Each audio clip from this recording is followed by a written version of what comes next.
Sumusugod guys, sumusugod ng isda guys, ayan. Binubulabog, nagkakatuka na dito, katuka na para lumayo ang isda, papunta sa loob. Nagtanda ng serdetay pero sumusugod pa rin siya guys. Ayan. Yan ang mamuti na yan guys, ang isda yan, malapit dito sa amin. Kaya ayan, nagkakanda, pukpukan na dito para hindi sumugod. Makulit, ayan, nako.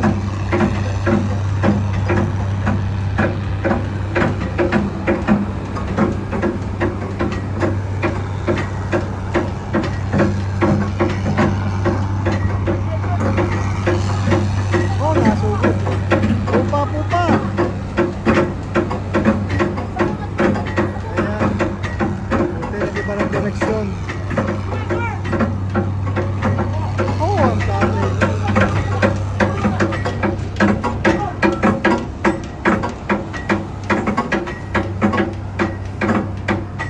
Guys, pagka ang isda makulit, sumusugod, talagang pagpukan dito, pagpukan doon. Ayan, buti sumisentro, yun, palayo na ang ulo. Ayan.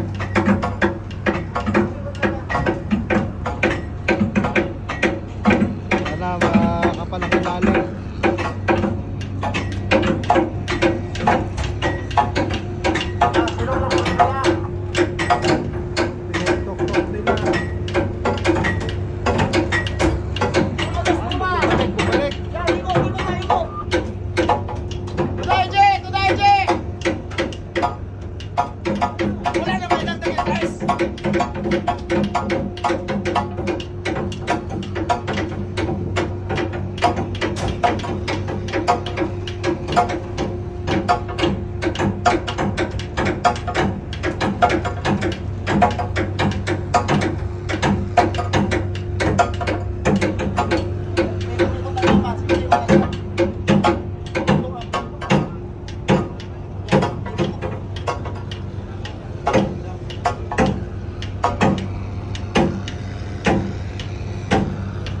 Hanap sila ng butas guys na madaanan kaya ganyan, or ang isda ay nandyan yung pagkain nila, tinubog nila yung isda, yung pagkain nila, dilis yan sa side na yan, kaya more or less dito talaga sumusugod sa area namin.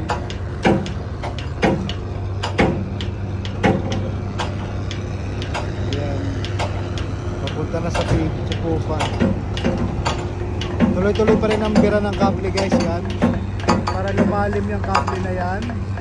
So mababaw pa, kaya delikado pa guys na makasisid. Hindi sila sa Pupa ngayon. Pag sinabing Pupa guys, sa huling ng bahagi, ang proa naman ay sa harap.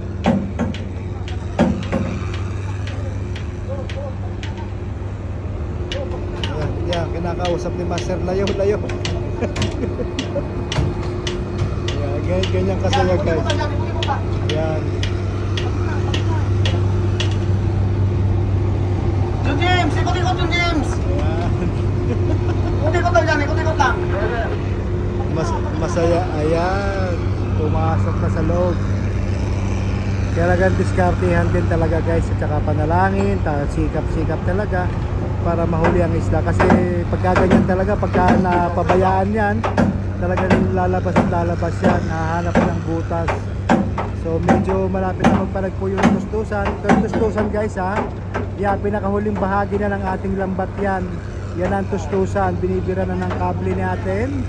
Ayan, tuloy-tuloy ang bira ng kable. Ayan, ito.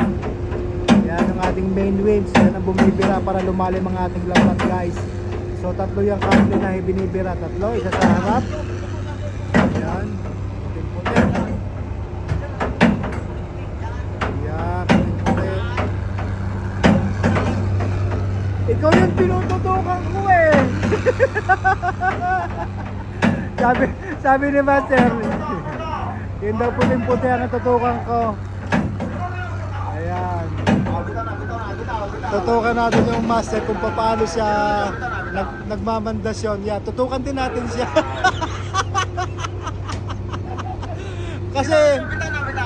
Pressure sa kanya yan guys, pressure na sa kanya yan.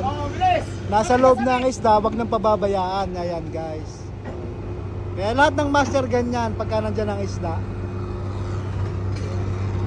So far okay at tuloy-tuloy naman ang paglutang nila. Kita natin yung isda.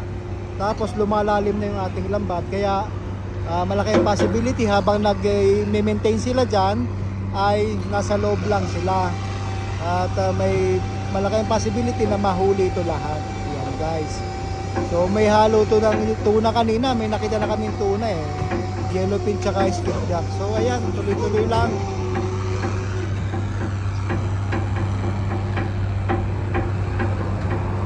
Sana may pangilalim guys. Pag may pangilalim guys, ibig sabihin marami. Pag konti lang, ibabaw lang yan, manipis lamang. Ilang tonelada lang yan. Pero pag may pangilalim, o talagang malaki ang grupo, naabot yan ng daan-daan tonelada. Pero sa ngayon, hindi pa natin masabi kung ilan ito. At nandiyan pa sila sa malayo sa atin. Hindi pa rin nasosonar sa ngayon. So stay tuned mga kasimangis, malaman natin mamaya itong pukpukan portion guys. Ayan. Nakakatuwa guys pagka ang isa talaga ay nakulong mo na ganyan, na nag-i-steady lang sa loob. Kasi yan na yung hope natin, pagkaasa natin na makahuli tayo. So wag nang pabayaan. Kaya lahat dito nagsisikap, pukpuk dito, pukpuk doon. Si hagis ng senior die. Ayan. Tabayan din guys, mamaya later malaman kung ilang tonelada itong ating nasa loob nating lambat. Thank you po. Hapon na rin dito, alas 2:15 na ng hapon, unang area pa lang namin. Kanina wala kami nakita na magandang grupo. So ito yung magandang grupo na aming inabot. Ayan, sa aming paglalakbay. Thank you.